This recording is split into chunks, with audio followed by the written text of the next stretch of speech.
The planet Tiralan had always been quiet. Its cities floated above soft green fields, and its people moved with calm and careful steps. They were healers and scholars, not warriors. Their lives were peaceful, filled with study and art, with gardens that glowed at night under the twin moons. They had lived this way for thousands of years, safe and calm, believing the stars above were far away and gentle. But the peace did not last. One morning, the horizon glowed red with fire. The sky was filled with shapes that moved too fast, and strange sounds echoed across the cities. The people of Tiralan had never seen war before, and they did not know what to do. Ships of black metal descended like shadows. The Vorka Dominion had arrived. The Vorka were not gentle. Their ships burned through buildings with beams of blue fire. They captured the cities in hours, taking people without thought. The Tiralan tried to fight, but their weapons were weak, their minds unready for violence. Mothers held their children, and healers ran through the streets trying to save whoever they could. Everywhere there was fire and smoke, and the screams of those who could not escape filled the air.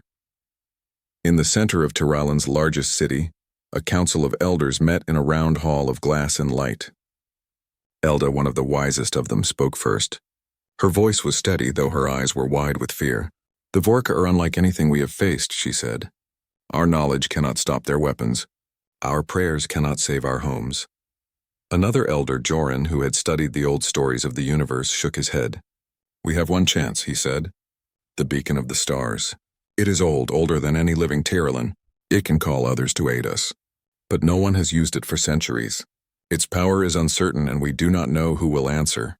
The council was silent. The weight of the decision was heavy. If they did nothing, their people would die. If they used the beacon, they might summon help, or they might summon nothing at all. Finally, Elda nodded. "We have no choice," she said. "We will send our call. We will ask the stars for aid." The Tiralan moved quickly. The beacon sat on a high tower at the center of the city, a tall structure of silver and crystal. Its purpose was simple yet mysterious. It could reach across space, sending a signal that might travel thousands of light years. The signal carried not just words, but images, feelings, and hopes. It was not just a message. It was a plea from the heart of a dying world. The council gathered in the tower. Joran placed his hands on the control panel, and the crystal lights began to glow. The beam stretched into the sky, reaching past the clouds, past the planets in the system, and into the darkness beyond. The message was simple: help us. Our world is dying. If anyone can hear us, please come. For hours, the people of Tiralan watched the beam. Some prayed silently, some wept. Some could not believe what they had done. They did not know if anyone would answer, if anyone even existed who could help them. Days passed. The Vorka continued their attacks, destroying homes and stealing resources. The Tiralan fought where they could, but they were weak. The Vorka were relentless. Many people began to lose hope. Then, one night, a strange signal returned. It was faint, almost a whisper, but it was clear. Someone had heard their plea. Joran ran to the control panel, heart pounding. The signal came from far away, from a small blue and green planet. He had read the old records of that world. It was called Earth, and it was known as a death world, a place dangerous to live, full of strong storms, wild animals, and unpredictable lands. The Tiralan had avoided Earth for centuries, believing it too dangerous to reach. Yet now help was coming from that world. Elda could hardly believe it. "They will come," she whispered. "But what kind of beings are they? Will they understand us? Will they fight for us?" Joran looked at the stars and nodded. "We do not know," he said. "But they are coming. That is all that matters." Across Tiralan, people waited. Some stayed in hiding, too afraid to leave their homes. Some went out into the streets to see the stars. Every eye searched the darkness, hoping for the faintest glow of ships. The first signs came slowly. Small flashes appeared in the sky, moving with speed unlike any Tiralan craft. The flashes grew brighter, and then shapes became clear, ships unlike any Tiralan had seen. They were not delicate or fragile. They were strong and sturdy, designed for survival in the worst conditions. When the ships landed, humans stepped out. Their clothes were simple, their bodies soft-looking, but they moved with purpose. Their eyes were alert, scanning the world around them. Their leader, Captain Laura Hayes, approached the council with careful steps. She did not speak in harsh tones or make demands. She smiled gently, showing that she meant no harm. Elda stepped forward, unsure what to say. "You have come from the stars," she said. "We called for help. But why your world? It is known as dangerous. Why would you come to us? Laura bowed slightly. Because it was the right thing to do, she said. We heard your call. We did not know what we would find. But we could not ignore it. The Tiralan had never met humans before. They studied them closely. They saw that humans looked fragile compared to the Vorka soldiers, yet they moved with confidence. They saw the careful way humans handled equipment, how they treated the wounded, and how they worked together without fear. Ethan Cole, the science officer, began examining the damaged areas of the city with the Tiralan engineers. He moved quickly, repairing broken machines and stabilizing structures. The Tiralan watched in amazement. Where they had tried and failed, humans succeeded with simple tools, clever ideas, and determination. For the first time in days, hope returned. People whispered to one another, saying that perhaps their world could survive. Children peeked from hiding places to watch humans work, their eyes wide with wonder, but the war was not over. The Vorka had noticed the arrival of the newcomers. Their ship circled the system, scanning for threats. The Tiralan could see the black outlines of the enemy fleet in the distance. Fear returned heavier than before. Laura gathered her team. We do not know everything about this world, she said, but we know we can help. We will defend you and we will fight alongside you. You are not alone. The Tiralan Council looked at her, unsure if they could trust these strange, soft-looking beings, but their actions spoke louder than words. Humans worked tirelessly through the night, bringing water, medicine, and food to the people. They built temporary shelters for families whose homes had burned. They carried the wounded, not asking for thanks, not pausing even when the enemy fired across the horizon. Elda whispered to Joran, "They are not like us. They are not fragile like we thought. They are different, strong in ways we do not understand." The first night passed without another attack. The humans slept lightly, always alert. The Tiralan began to see them not as invaders but as protectors, and for the first time they believed that their world might survive. Outside, the stars shone quietly. Somewhere, far across the galaxy, other humans waited to see what had happened, and on Tiralan the beacon's glow faded, leaving behind only the hope it had carried. A hope that the stars had answered and that even in the darkest times, help could come from the most unexpected places. The Tiralan did not know the trials ahead, or the battles they would face. They did not know the courage humans would show, or the clever strategies they would use. But they knew one thing clearly. When they had called for aid, the stars had sent Deathworlders. And now nothing would ever be the same again. The morning sun rose over the ruined city of Tiralan, casting long shadows across the broken streets. The air smelled of smoke and dust, and the sound of distant alarms echoed from the few structures still standing. The Tiralan people had spent the night watching the stars, hoping the humans would stay, hoping they would fight. And now, with the new day, it became clear. The humans had no intention of leaving. Captain Laura Hayes walked through the streets, accompanied by her science officer Ethan Cole. They moved carefully, avoiding debris and checking the structures for damage. Around them, Tiralan children peered out from behind broken walls, eyes wide as if unsure whether to trust the humans completely. Laura smiled gently at them. "We are here to help," she said. "You are safe with us." The Tiralan Council watched from a distance. Elda and Joran whispered to one another, their faces tense but hopeful. "They are different from anything we imagined," Elda said. "They are not just strong, they are clever. They see solutions where we see only problems." Ethan knelt beside a collapsed building, examining the twisted metal beams. He looked at the Tiralan engineer working next to him. "If we reinforce these beams here and here," he said, pointing, "the building will not collapse further. It will hold enough for people to live safely until we rebuild fully." The Tiralan engineer nodded, impressed. "We have never thought of this," he said. "Your world. It is strange. Your people are not fragile." Laura moved toward the center of the city where the main square had been burned. "We need to organize shelters," she said. "We cannot just repair buildings. We need places for families to sleep, food to be shared, and medical help ready at all times." "The Vorka are still out there." The Tiralan nodded, eager to help. They had never seen humans act with such clear purpose. Where their own people hesitated, humans acted. Where their own people feared, humans adapted. And slowly, the first small spark of hope began to grow among the Tiralan citizens. That afternoon, Ethan led a team to a nearby water reservoir. The Vorka had poisoned the main supply, leaving the people with little to drink. Humans were used to surviving in dangerous places, and Ethan carried simple machines that could filter and purify water quickly. Tiralan watched as the machines worked, turning dirty water into clean, safe drinking water in minutes. Children laughed as they drank for the first time in days. The adults could hardly believe it. Meanwhile, Captain Laura met with the Tiralan militia. Though weak and untrained, the militia was willing to try. Laura drew a simple map on the ground. "Your city is small, but it has many streets and tunnels," she explained. "The Vorka will attack from the sky. We cannot stop them all, but we can protect the people. We will use the tunnels and narrow streets.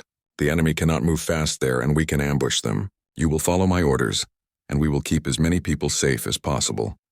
The Tiralan listened carefully. They did not fully understand all the tactics, but they trusted Laura. They saw her confidence, and they began to believe that survival was possible. At night, scouts reported the Vorka approaching. A small fleet of their ships moved closer to the city, black shapes against the glowing horizon. Laura looked at the stars, her jaw tight. "We do not have much time," she said. "Ethan, are the barricades ready?" "Yes," Ethan replied. "People are in shelters. We have traps ready in the streets. The militia knows their positions. We are ready as we can be." The Vorka attacked at dawn. Their ships fired beams that cut through buildings like paper. The streets filled with smoke and fire. Tiralan people ran, screaming and crying, while the militia tried to protect them, but the humans moved calmly through the chaos. They directed people to shelters, helped the wounded, and set traps for the advancing soldiers. Lieutenant Maria Brooks, one of Laura's pilots, swooped down in a small fighter craft. She fired at the Vorka ships, distracting them from their targets. The Tiralan watched in awe as a soft-looking human jumped from a vehicle into danger, not for power or glory, but to save others. Despite being outnumbered, the humans held the line. They worked with the Tiralan militia, combining knowledge of the streets with human tactics. Where the Vorka expected panic, they found careful, organized defense. Where they expected weakness, they found courage and skill. After hours of battle, the Vorka retreated. Many of their ships were destroyed or damaged. The city was scarred, but the people survived. Children ran to hug the humans, crying tears of relief. Elda stepped forward, her eyes wide. "I do not understand fully," she said. "Your people are soft. Your bodies do not look strong, yet you fight as though you are made of steel." Laura shook her head gently. "We are not steel," she said. "We are humans. Our world is dangerous. We have learned to survive in ways that may seem strange. But survival is not about being the strongest alone. It is about helping each other, acting together, and never giving up." The Tiralan began to see what humans truly were. They were not monsters, as the old legends of Deathworlders had suggested. They were survivors, clever, strong in spirit, and brave in ways the Tiralan had never known. Over the next few days, humans and Tiralan worked side by side. Humans taught the Tiralan how to repair damaged vehicles quickly, how to make basic defenses in streets and tunnels, and how to care for the wounded under fire.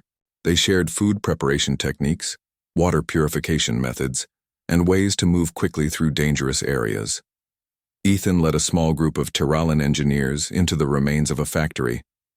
They repaired machinery that could produce food faster than any Tiralan had ever seen. Laura organized patrols and taught the militia how to scout for enemy ships. Every day, the people of Tiralan learned something new. Every day, hope grew stronger. One evening, as the sun set over the green plains of Tiralan, Elda walked with Laura along the edge of the city. Smoke still rose from burned buildings, and the cries of survivors could be heard in the distance. Yet the air felt different. It was filled with purpose, with energy, with determination. "You have changed our world in days," Elda said quietly. "I do not know how to thank you." Laura shook her head. "You do not need to thank us," she said. "We came because it was the right thing to do." "That is enough." Elda looked at the stars. "Your people, they are called Deathworlders. Dangerous, strong, unpredictable. We feared you, and yet you are more than we imagined. You are kind, clever, and brave. Perhaps the legends were wrong." Laura smiled. "Legends are often wrong. But what matters is what we do, not what stories say. We fight for what is right. That is what defines us." That night, the city slept lightly. Humans and Tiralan worked to rebuild shelters, cared for the wounded, and prepared for the next attack. The Vorka had retreated, but they would return. Laura knew it. Ethan knew it. But for the first time, the Tyrollan people also believed it. They had allies who would stand with them, allies who would not give up, allies who could survive anything. Outside the city, the stars shone.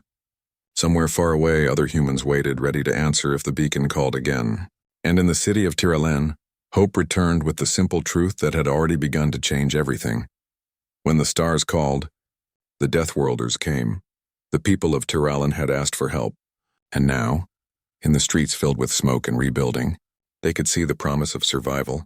Humans moved among them, calm and purposeful, showing what strength really meant. And the Tyrollan began to whisper to one another softly and wonder, perhaps we are not alone. Perhaps there is hope. And for the first time in many days, the city of Tyrollan did not feel like a place of fear. It felt like a place where the impossible could happen, where courage and cleverness could fight back even against the most ruthless enemies. The beacon in the tower had reached the stars, and the Deathworlders had answered. The sun had barely risen over Tyrollan when alarms rang through the city again. This time the signs were clear. The Vorka were not retreating. They were returning, and this time they were stronger. Larger ships moved through the sky, casting long shadows over the ruined streets. The people of Tyrollan had survived one attack, but they knew this would be harder. Captain Laura Hayes stood at the center of the city with Ethan Cole and Lieutenant Maria Brooks. The humans had worked all night to repair defenses, set traps in the streets, and organize the Tyrollan militia.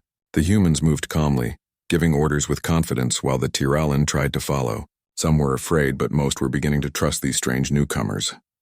Stay in shelters until we give the signal, Laura said. Do not panic. We will protect the city. We will not let the Vorka take it again. Ethan looked at the defensive positions he had set up with the Tyrollan engineers. The traps are ready, he said. The militia knows where to fight, and we have covered all escape routes for civilians. If the enemy comes, we can slow them down.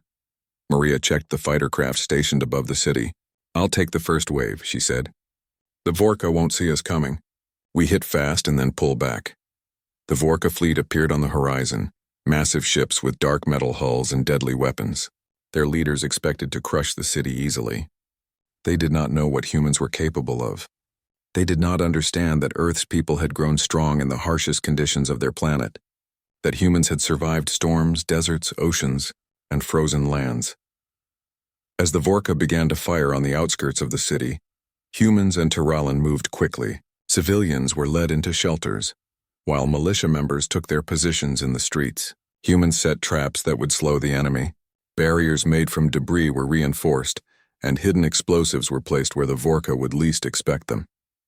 Maria launched her fighter craft into the sky. She twisted and turned, dodging the enemy's beams and firing back with precise strikes. The Tyrollan watched in amazement. They had never seen flying like this before. The humans moved as if the air itself obeyed them. On the ground, Ethan led a group of Tyrollan engineers in setting traps along the main streets. He showed them how to use their tools differently, how to make barriers that would hold for longer, and how to prepare medical stations near the fighting zones. The Tyrollan learned quickly. Their fear began to turn into determination. The first clash was brutal. Vorka soldiers landed in the streets, their weapons cutting through walls and doors. The Tyrollan militia hesitated, unsure where to fight. Humans moved through the chaos like shadows.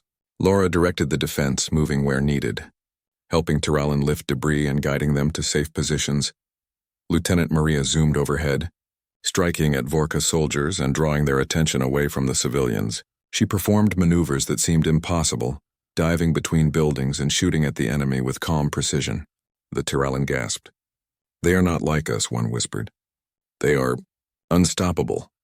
Ethan and his team set up small explosive traps in narrow alleys. When the Vorka soldiers stepped into them, the explosions stopped their advance. Do not fear them, Ethan told the Tyrollan militia. They may seem strong, but they are not invincible. Use your mind, use your surroundings. Together, we can win. Hours passed, and the city became a battlefield. Fires burned in some districts, while in others, humans and Tyrollan fought side by side. Civilians hid, watching the courage of their protectors. Some Tyrollan children sneaked out to see the humans fight, their eyes wide with admiration. During the chaos, Captain Laura noticed a group of Vorka soldiers trying to flank the city from the north. She called to Maria. Take your craft and stop them now. Maria nodded and shot into the sky, weaving through enemy fire. She dropped a small bomb directly into the middle of the enemy group. The Vorka soldiers scattered, surprised by the precision. The Tiralan watched, mouths open. They had never imagined anyone could fight like this. Elda and Joran stood with other elders in a safe building observing the battle. "They are not fragile," Elda whispered. "I see it now. They are clever, brave, and fearless. They fight with their minds as much as their bodies." Joran nodded slowly. "Our people have been weak because we thought strength was only about size or weapons. Humans show us that courage is different. It is in the heart, not in the body." The battle reached its peak when the Vorka deployed a massive walker machine, towering over the buildings. Its legs crushed walls and vehicles, and its cannons fired without pause. The Tiralan trembled at the sight. "We cannot stop it," one soldier whispered. Laura studied the machine. "We will not face it head-on," she said. "Ethan, do you have an idea?" Ethan nodded. "Yes, we can use the narrow streets and alleys. The machine is too large to move quickly there. We can trap it and disable it." Laura smiled. "Then we do it. Let's show them what Deathworlders can do." Humans and Tiralan worked together. Civilians were moved out of harm's way. Explosives were set in the narrow streets, and barriers were placed to funnel the machine toward the traps. The Vorka thought it was an easy advance, but the humans had planned every step. As the machine entered the trap zone, explosions erupted on either side, stopping its progress.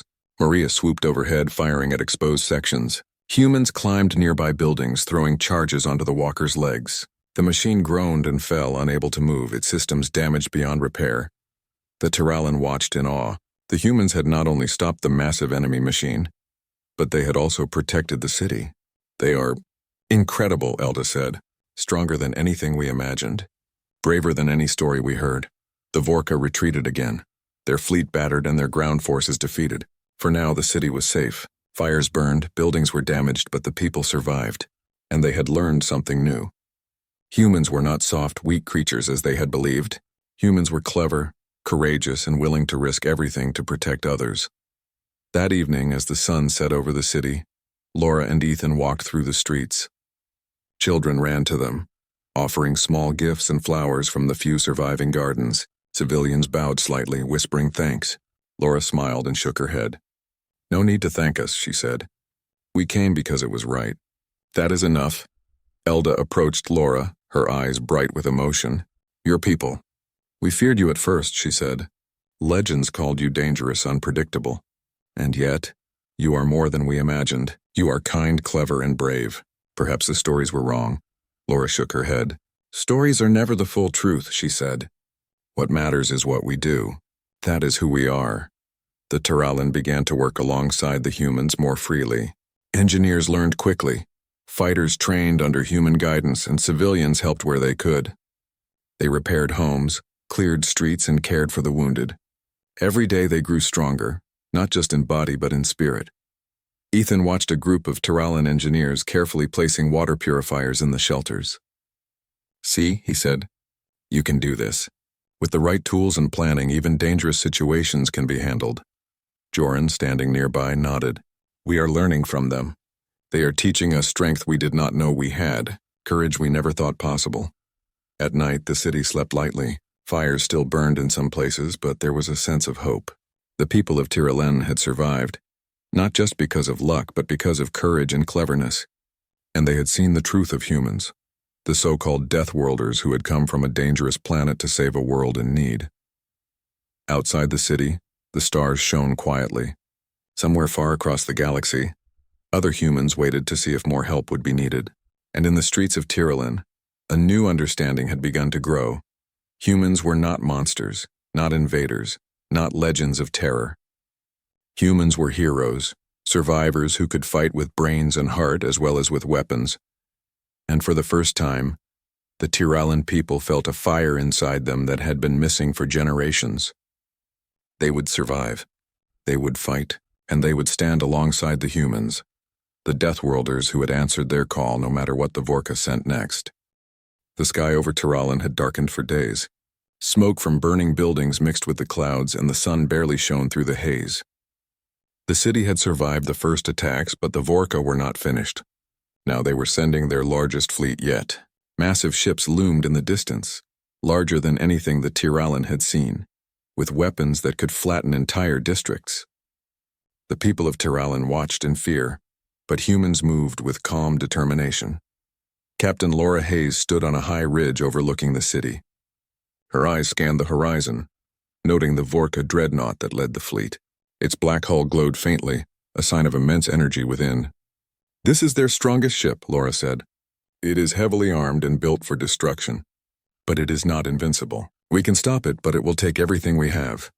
Ethan Cole, standing beside her, nodded. "We have reinforced the defenses, trained the militia, and prepared traps in the streets and alleys. The humans from Earth are strong in ways the Vorka cannot understand, and the Tiralan have learned quickly. Together we can fight them." Lieutenant Maria Brooks tightened her grip on the controls of her fighter. "I've never seen ships like this. They will be tough, but we've faced dangers before. We can do it." The Vorka fleet approached slowly, confident in their power. Their dreadnought, known as the Crimson Blade, led the way, its weapons ready to fire. The Tiralan looked at the humans, some trembling, some holding their weapons with renewed hope. They had seen the courage of humans before, but this challenge was far greater. Laura called the humans and Tiralan together. "Listen," she said. "This will be the hardest fight we've faced. The Vorka expect us to run. They expect us to surrender. But we will not. We will protect this city and its people. Every street, every building, every alley will be used to stop them. And when we strike with everything we have." The Tiralan nodded, their fear mixed with determination. They had seen what humans could do. They had learned from them. And now they would fight with them. As the first Vorka ships moved into attack range, humans and Tiralan opened fire from the streets. Cannons, traps, and cleverly placed explosives slowed the advancing enemy. Civilians were moved to safety, but many stayed to watch, amazed at the coordination and bravery. Maria led a squadron of fighters directly at the Vorka ships. She darted through enemy fire, hitting weak points in the hulls. Her movements were precise, almost like a dance, and each strike was carefully calculated. The Tiralan watched, mouths open. "They are incredible," one whispered. "Stronger than the legends say." On the ground, Ethan worked with Tiralan engineers to set up traps for the dreadnought. They placed massive charges in the narrow streets, ready to collapse buildings onto the enemy machine. Civilians helped, carrying materials and following instructions. For the first time, Tiralan felt like they were part of the battle, not just victims. The Crimson Blade reached the city's edge, its massive cannons firing. Buildings shook, streets cracked, and smoke filled the air. But humans moved without fear. They directed the Tiralan militia, guiding them to safe positions while they prepared to strike. Laura climbed into a small, reinforced vehicle and led a team toward the dreadnought. "We will target the engines," she said. "If we disable them, the ship cannot move and the fleet will lose coordination." The attack was daring. Humans and Tiralan moved through the city, dodging fire and avoiding collapsing structures. Explosives detonated at carefully chosen points, slowing the enemy machine. Maria and her fighters attacked from above, drawing fire away from the ground forces. Ethan and the Tiralan engineers reached a key position near the dreadnought's leg. They planted charges while Laura and her team covered them. The Vorka soldiers tried to stop them, but humans fought with relentless energy, pushing back the enemy at every step. Hours passed, and the battle raged across the city. Fires burned, buildings collapsed, and smoke made the air hard to breathe. Yet humans never faltered. They moved with skill and courage that the Tiralan could hardly comprehend. Civilians watched, inspired, as Deathworlders faced impossible odds without hesitation. Finally, the moment came. The charges detonated, collapsing part of a building directly onto the dreadnought's leg. The massive machine stumbled, groaning under the damage. Maria swooped in, firing at the exposed power cores. Sparks flew and the Crimson Blade shuddered. The Vorka soldiers retreated in confusion. Laura and Ethan moved quickly to the next target. The dreadnought was weakened but still dangerous. Humans climbed nearby structures, throwing charges and directing the Tiralan militia. Civilians cheered quietly from shelters, watching the city's defenders strike back against the seemingly unstoppable enemy. The final blow came when Laura and Maria coordinated a daring maneuver. Maria drew the enemy's attention, flying close to the dreadnought's main weapons while Laura led a ground team to plant the last charges near the core. The building trembled as explosions rocked the streets and the dreadnought fell, its massive hull crashing into the ground with a thunderous roar. The Vorka fleet faltered. Without the Crimson Blade to lead them, they began to retreat. Their ships turned back, leaving the city and the survivors behind. Fires still burned, and smoke hung in the air. But for the first time in weeks, the people of Tiraland could breathe freely. Elda and Joran walked through the streets after the battle.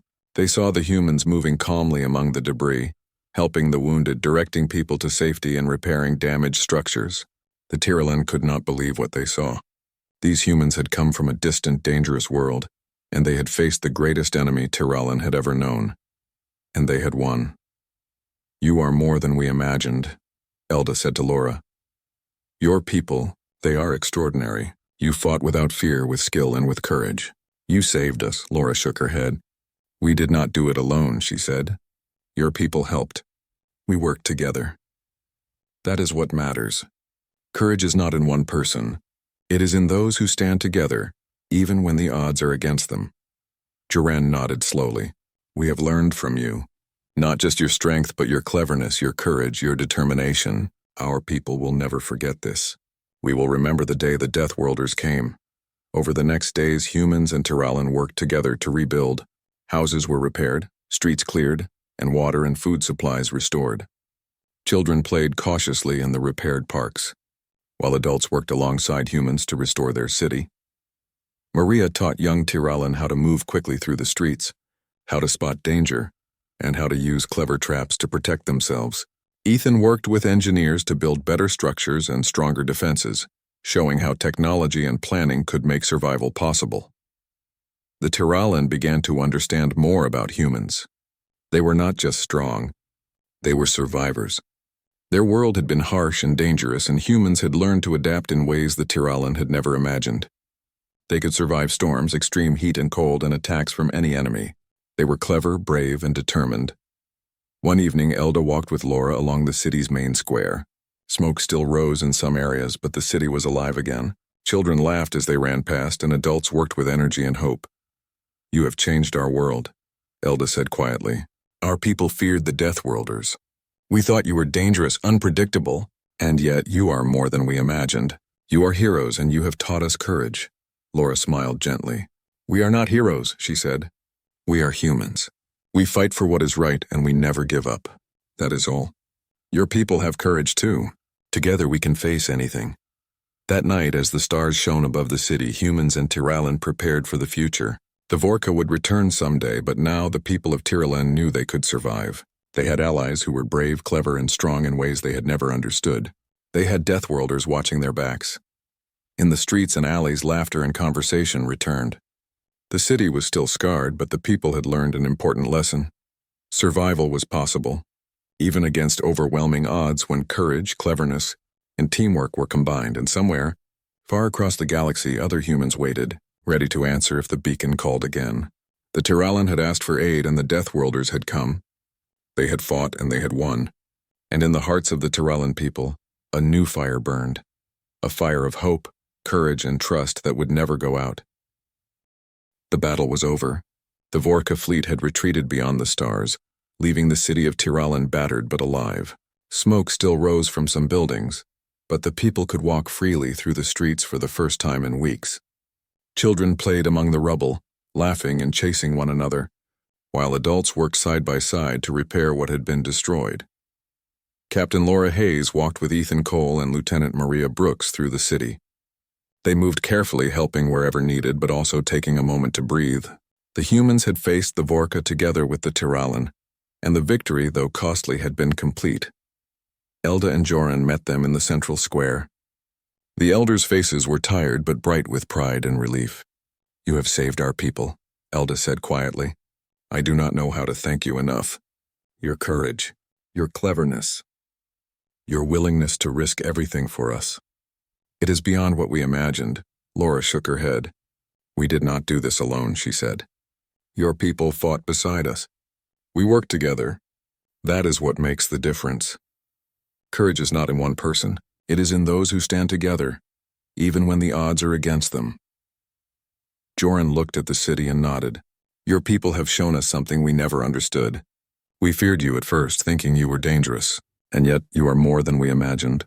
You are protectors, heroes, and teachers. We will remember this day forever." The Tyrolin had begun to rebuild quickly. Humans helped repair houses, set up water supplies, and teach the Tyrolin how to strengthen their defenses. They showed them new ways to build structures that could survive attacks, new ways to grow food efficiently, and new methods to treat the wounded quickly. Children ran to humans, asking questions, wanting to learn everything about them. They wanted to know how humans could be so brave, so clever, so strong. Maria knelt to speak to them. "Our world is full of dangers," she said. "We have learned to survive in many ways, but the most important thing is to help each other and never give up. That is how we stay strong." The adults of Tyrolin worked alongside the humans, lifting debris, carrying supplies, and repairing buildings. They had never seen anything like it. Humans seemed tireless, moving from place to place, never resting, always focused on helping others. The Tyrolin began to understand what it meant to survive in a dangerous world. Ethan led a group of Tyrolin engineers to repair the city's communication systems. "With these tools you can send messages across the planet," he said. "You can warn people, help each other, and stay safe. You are learning not just to survive, but to be ready for anything." By the end of the week, much of the city had been rebuilt. Houses stood again, streets were cleared, and water and food supplies were restored. The Vorka threat had not disappeared entirely, but the people of Tyrolin no longer felt helpless. They had allies and they had learned courage. Laura gathered the humans and Tyrolin together. "The Vorka may return someday," she said, "but you have learned what you can do. You are stronger than you knew, and we will be here if you need us. Remember that courage, cleverness, and teamwork are more powerful than any weapon." Elda stepped forward. "You have changed us forever," she said. "The children will grow up knowing that humans are not monsters, not invaders, but heroes who came when we needed them most. We will teach them your story for generations." The Tyrolin began to hold small ceremonies in honor of the humans. Children painted pictures of the blue and green planet they came from. Adults sang songs of courage and cleverness. Statues were raised, not of kings or rulers, but of the first humans who had come to save their world. Laura walked through the city one evening, watching as humans and Tyrolin worked together. She smiled quietly. They had come from a dangerous world, a place filled with storms, wild animals, and harsh lands. They had trained themselves to survive anything, and now that experience had saved an entire civilization. Ethan joined her, carrying tools to repair a water system. "They look at us differently now," he said. "Not as outsiders, not as Deathworlders, but as friends and allies. I think they understand who we are and what we can do when we work together." Laura nodded. "They do, and we understand them now too. They are brave, clever, and willing to fight for their people. That is what makes a world strong. Not just weapons or ships, but the people themselves." The final day of repairs came quickly. Tyrolin City was alive again, the streets full of laughter, the markets busy with trade, and the gardens glowing under the twin moons. The humans had prepared to return home, their mission complete, but the Tyrolin begged them to stay a little longer. "You cannot leave yet," Elda said. "We still have much to learn from you, and we wish to offer friendship, not just for today, but for the future. Please stay with us, if only for a short time." Laura smiled. "We will stay as long as we can," she said. "But our world needs us too. Other civilizations may call, other dangers may rise. You have learned enough to survive for now, and remember, courage and cleverness will always guide you." The humans worked with Tyrolin one last time, teaching them advanced ways to repair buildings, defend their cities, and treat the wounded. They shared stories of Earth, of survival in deserts, oceans, and frozen lands. The Tyrolin listened eagerly, learning lessons they would never forget. When it was finally time for the humans to leave, the people of Tyrolin gathered in the central square. Children held flowers, adults bowed slightly, and the elders stepped forward to speak. "You came when no one else could," Elda said. "You faced impossible odds and never gave up. You showed us courage, cleverness, and strength. Our world would have fallen without you. We will never forget what you have done." Laura looked at the people she had come to protect. "We did not come for praise or reward," she said. "We came because it was right. That is enough. But know this. Your courage will carry you further than you imagine. You have learned what it means to survive, to fight, and to stand together. That is the greatest lesson of all." The humans boarded their ships ready to leave. The Tyrolin watched as the blue and green vessels lifted into the sky. Their hearts were full of gratitude and their minds were filled with hope. They had survived the Vorka, and they had done so because humans had come to help. Children waved, shouting goodbyes. Adults called blessings and thanks. And in the night sky, the human ships disappeared into the stars, leaving behind a civilization that had learned courage, cleverness, and strength. Back on the planet Earth, Captain Laura Hayes, Ethan Cole, and the rest of the crew reflected on what they had done. They had faced an unknown world, fought impossible battles, and saved a civilization. But more than that, they had taught a people to stand up for themselves, to find courage and hope even in the darkest times. Ethan smiled at Laura. "They will remember us," he said.